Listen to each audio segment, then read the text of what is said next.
तो मैंने आपको विद प्रूफ वो लाइंस बताने वाली हूं जिनसे क्वेश्चन आएगा और पिछले मिनिमम वो 4 साल रिपीट हुआ है। आप समझ रहे हो मुझे कितनी एनालिसिस करनी पड़ी होगी तुम्हारे लिए। 4 साल रिपीट हुआ है मतलब इस बार भी आने की संभावना बहुत ज्यादा है बेटा, एग्जाम में आएगी, क्योंकि ये तो एनटीए ने कहीं नहीं लिखा है, एनएमसी ने कहीं नहीं लिखा है कि भैया हम जो पेपर है वो चील का यूरिन ही बनाएंगे। जाकिर हुसैन ये जो है आप लोगों ने सुना होगा, मैंने एक बात बिल्कुल दिमाग में ठान ली है, नहीं करने से कभी नहीं होगा, करने से पहले नहीं होगा पर बाद में डेफिनेटली होगा। और क्या तुम्हारे अंदर वो दम है कि वो 30% सवाल तुम कर सकते हो? अगर है तो लिखो अपने नाम के आगे डॉक्टर। यार कभी कभी तो मुझे ऐसा लगता है तुम्हें नीट में सिलेक्शन चाहिए ही नहीं है, सच बता रही हूं मैं। कभी कभी तो मुझे ऐसा लगता है तुम्हें अपना फायदा चाहिए ही नहीं है। एक वीडियो देख रहे हैं 6 महीने में क्या करें, 7 महीने में क्या करें, बस देख लिया है ना यार। क्या 6 महीने 7 महीने में पूरे 7 महीने यही देखते रहोगे? कृपया करके उन वीडियोस को देखिए जिनसे आपके क्वेश्चन राइट होने वाले हैं, क्योंकि अगर आप ये देख रहे हो ना तो एग्जामिनेशन में स्ट्रैटेजी लिखने के लिए नहीं आएगी कि 6 महीने में क्या प्लानिंग पड़ी थी तुमने या की थी तुमने। तो प्लान करिए, देखिए उन वीडियोस को जिससे आपके 4-5 क्वेश्चन राइट हो जाए। छोटा हो, बम कंटेंट होना चाहिए। अब लोग क्या करते हैं, व्यूज के लिए इसको आखिरी में बनाते हैं, पर आपको पता है कि शिप्रा मैम है, व्यूज से ज्यादा इंपॉर्टेंट है कि बच्चे का सिलेक्शन हो जाए। मुझे ऐसा लगता है कि अगर मैं 20 भी बच्चे पढ़ा रही हूँ ना, 20 के 20 एम्स में पहुंच जाए यार, है ना। 30 पढ़ा रही हूँ, 30 के 30 एम्स में पहुंच जाए। 50 पढ़ा रही हूँ, 50 पहुंच जाए। 150 पढ़ा रही हूँ, 150 पहुंच जाए। जितने पढ़ा रही हूँ ना सारे को कॉलेज मिल जाए, वो भी बढ़िया से जो वो चाहते हैं। तो बेटे जी आज का वीडियो बहुत इंपॉर्टेंट है। आज मैं आपको बताने वाली हूँ वो 15 लाइन, ध्यान से सुनिएगा। आज मैं आपको बताने वाली हूँ एनसीईआरटी की वो 15 लाइन जिसको मैंने खंगाल के निकाला है विद प्रूफ, क्योंकि अपन हवा में बातें नहीं कर सकते भैया, ठीक है। तो मैंने आपको विद प्रूफ वो लाइंस बताने वाली हूं जिनसे क्वेश्चन आएगा और पिछले मिनिमम वो 4 साल रिपीट हुआ है। आप समझ रहे हो मुझे कितनी एनालिसिस करनी पड़ी होगी तुम्हारे लिए। 4 साल रिपीट हुआ है, 4 साल रिपीट हुआ है मतलब इस बार भी आने की संभावना बहुत ज्यादा है बेटा। तो आपको ना ये कंटेंट चाहिए पड़ेगा, और अगर आपको ये कंटेंट चाहिए पड़ेगा तो आपको ना टेलीग्राम स्कैन करना पड़ेगा। अगर आपको स्कैनर नहीं हो रहा है तो आप t.me शिप्रा तिवारी ऑफिशियल पे ये कंटेंट जो है ये मैं आपको दे दूंगी। कृपया करके टेलीग्राम जो है वो जरूर ज्वाइन करिएगा, क्योंकि यहीं पे सारा कंटेंट, सारी चीजें, सारी इंफॉर्मेशन आती है। और अब मैं यहाँ पे टेस्ट भी शुरू करने वाली हूँ पोल के थ्रू। तो बेटा जी ये बहुत इंपॉर्टेंट है और ये नीट इन्फिनिटी का ऑफिशियल टेलीग्राम चैनल है जो आपको फर्दर इंफॉर्मेशन के लिए भी चाहिए, ठीक है। तो शुरू करते हैं बेटा। क्या तुम सोचो कि अगर तुम ये 15 लाइन इनके रिपीटेड क्वेश्चन पढ़ लिए और एग्जामिनेशन में वही सवाल आ गया तो कितना मजा आ जाएगा यार। तो शुरू करते हैं यार। सबसे पहला जो पॉइंट है, चलिए शुरू करते हैं बेटा। सबसे पहला जो पॉइंट है बेटा वो है डीएनए पॉलीमरेज। हर साल आता है बेटा, हर साल 16, 19, 21, 23 हर साल ऑलमोस्ट आता है बेटा। इस साल भी आने की संभावना है ना। तो कृपया करके डीएनए पॉलीमरेज के बारे में रट लीजिए, ठीक है। एनसीईआरटी की लाइन है DNA polymerase catalyses the polymerisation only in one direction, that is 5' to 3'। रट लो। प्रूफ दिखाती हूं क्या क्वेश्चन आया है, ठीक है। Statement 1, DNA polymerase catalyses the polymerisation in one direction, as it is line आई है। Statement 2, during the application of DNA one strand continuous है and second strand is discontinuous. बिल्कुल दोनों स्टेटमेंट सही है। तो बेटा जी देखो एज इट इज लाइन आई है, इस बार में आने की संभावना। ये पॉलीमरेजेस जो होते हैं ना बड़े इंपॉर्टेंट है, तो रट डालो। पॉलीमरेजेस के बारे में जो जानते हो ना सब रट डालो, ठीक है। नेक्स्ट इज अब अच्छा ये दूसरा क्वेश्चन है प्रूफ के लिए। अब आपको ये बताना है कि कौन सा स्टेटमेंट करेक्ट है। आ गया सेम लाइन, डीएनए पॉलीमरेज की सेम लाइन आई। अब देखो नेक्स्ट जो लाइन है वो क्या है, mitochondria site of aerobic respiration. हमें तो पता है, मैं वही कह रही हूं कि जरूरी नहीं है हमारा 70% जो पेपर है ना वो लल्लू ही रहता है। तो इस लल्लू पेपर को तो पहले क्रैक करो। 70% पेपर इज लल्लू, हम सबको पता है। Mitochondria is the site of aerobic respiration. 15, 16, 20, 23 मैं मिनिमम 4 साल लिखी हूं, ये और भी साल आया हुआ है बेटा, ठीक है। Cell the unit of life में से है माइटोकॉन्ड्रिया। रट डालो assertion. Mitochondria is the site of aerobic respiration as it is. PYQ देख लो, एज इट इज लाइन है, कोई चेंजेस नहीं है। दूसरा क्वेश्चन दिखाती हूँ यार, दूसरा क्वेश्चन दिखा रही हूँ। देखो इन aerobic respiration steps of breakdown of glucose pyruvate in further conversion to carbon dioxide, ये कहां होते हैं देख लीजिए कहां होते हैं बताइए। होता है, सेम चीज है। अब आइए नेक्स्ट देखते हैं, कार्पस ल्यूटियम। रट डालो, कार्पस ल्यूटियम क्या हार्मोन निकालता है, रट डालो। हमें पता होना चाहिए कि वो प्रोजेस्टेरोन निकालता है, लिटिल बिट एस्ट्रोजन भी निकालता है।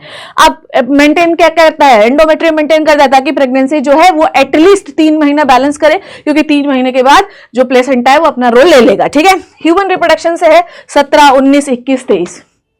मतलब मैंने जो प्रूफ लगाया एटलीस्ट वो 4 साल तो बेटा जी रिपीट हुए हैं, चाहे तुम कुछ भी कर लो। Main function of corpus luteum same line progesterone, ठीक है। नेक्स्ट क्वेश्चन देखिए, corpus luteum secrete large amount of progesterone as it is line, ठीक है, एज इट इज लाइन जो है वो आई हुई है बेटा, मैं जो बता रही हूं कृपया करके उन लाइंस को पढ़िए क्योंकि उनसे सवाल आएगा। टेलीग्राम में ये पीडीएफ मैं आपको दे दूंगी, ठीक है। Lenticels permit the exchange of gases between the outer atmosphere and the internal tissue of the stem. 16, 17, 21, 23 देख रहे हो बेटा, ऐसा लग रहा है कि सारे क्वेश्चन इन 4 साल के पेपर में आए। द मेन फंक्शन ऑफ लेंटिसिल्स क्या है? गैसेस एक्सचेंज होता है, वुडी स्टेम्स में लेंटिसिल्स पाए जाते हैं। गैसेस एक्सचेंज सेम क्वेश्चन, ठीक है। तो भाई साहब लेंटिसिल्स का क्वेश्चन जो है वो आया हुआ है, तो आने की संभावना है। Next line, haploid gamete fuse to form a diploid zygote. कितनी सिंपल लाइन, कितनी सड़ी हुई लाइन, पर एग्जाम में आएगी क्योंकि ये तो एनटीए ने कहीं नहीं लिखा है, एमसी ने कहीं नहीं लिखा है कि भैया हम जो पेपर है वो चील का यूरिन ही बनाएंगे, कहीं नहीं लिखा है ना बेटा, क्योंकि 70% सवाल आसान आने वाले हैं। तो क्यों ना हम पहले 70% को फिक्स कर लें। 30% की तैयारी तो मैम इस चैनल पे कराती है, और इस चैनल पे लाइव शुरू हो चुका है। Plant kingdom is the one shot, botany ma'am ने पढ़ाना शुरू कर दिया है। कहां हो तुम, कहां हो गुम? बेटा जी शुरू हो गई है कहानी। हम ये जो 30% है ना इसकी धज्जियां उड़ा देंगे हम लोग, ठीक है।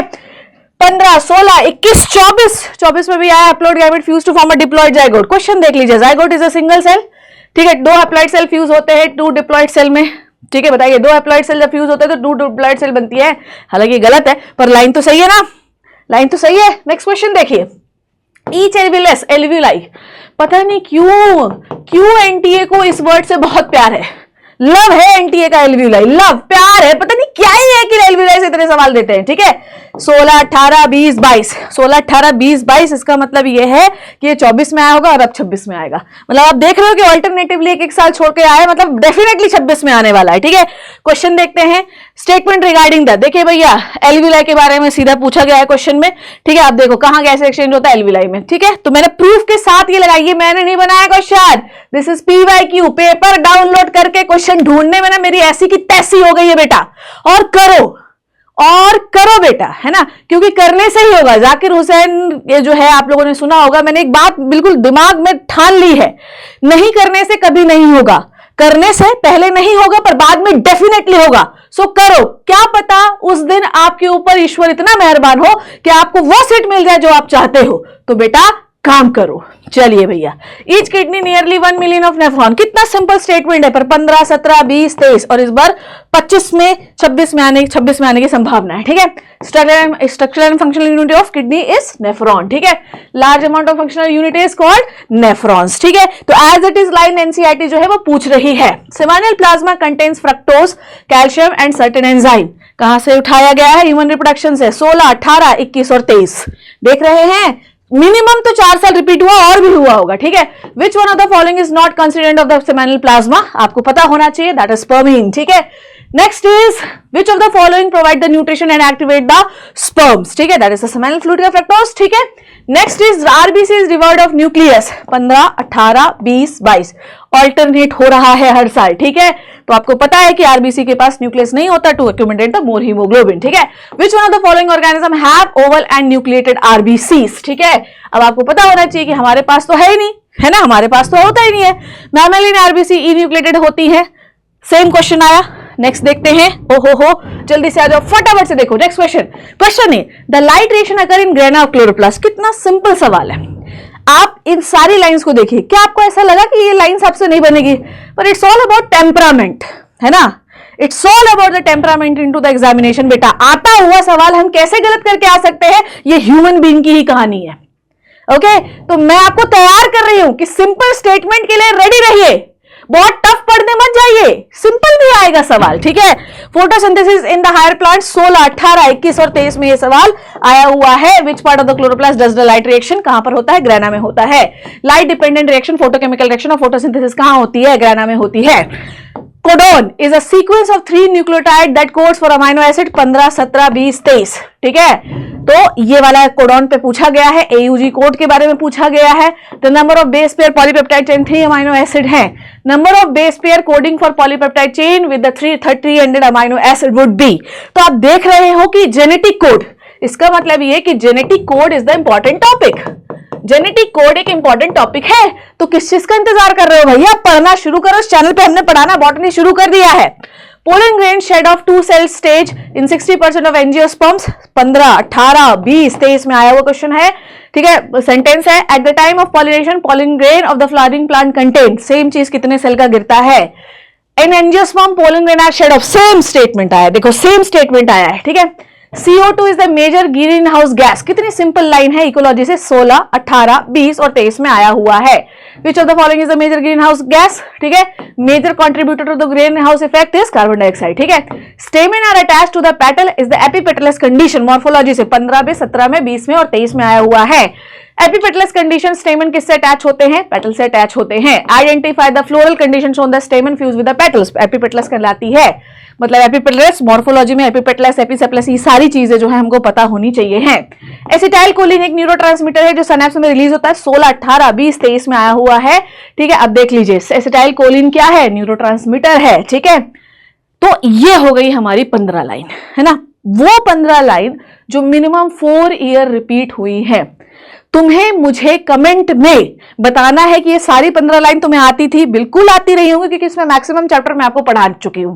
और क्या तुम्हारे अंदर वो दम है कि वो 30% सवाल तुम कर सकते हो? अगर है तो लिखो अपने नाम के आगे डॉक्टर। यार मैं तो बिल्कुल धड़ल्ले से लिखती हूँ डॉक्टर शिप्रा तिवारी, तो तुम भी अपने नाम के आगे धड़ल्ले से लिखो कि बिल्कुल मेरे अंदर दम है, मैं 70 क्या ये 30% जो मैम टफ आ रहे हैं ना, ये भी हम बिल्कुल निपटा देंगे। मेरा नाम है doctor dash dash dash dash dash. So लिखिए दम से, कॉन्फिडेंस से इस तरीके के इंपॉर्टेंट वीडियोस जिनसे क्वेश्चन आने की संभावना है, तुम गारंटी मानो, लिखवा लो कहीं से, इससे कम 2 सवाल आएंगे, कम से कम 2 सवाल आएंगे, ठीक है। तो चलिए, this is all about all the important NCERT 15 lines जो कि मिनिमम 4 इयर्स रिपीट हुई है और इनके आने की संभावना इस साल भी है। I hope you learn and enjoyed the video. Thank you so much बच्चे, take care and bye bye.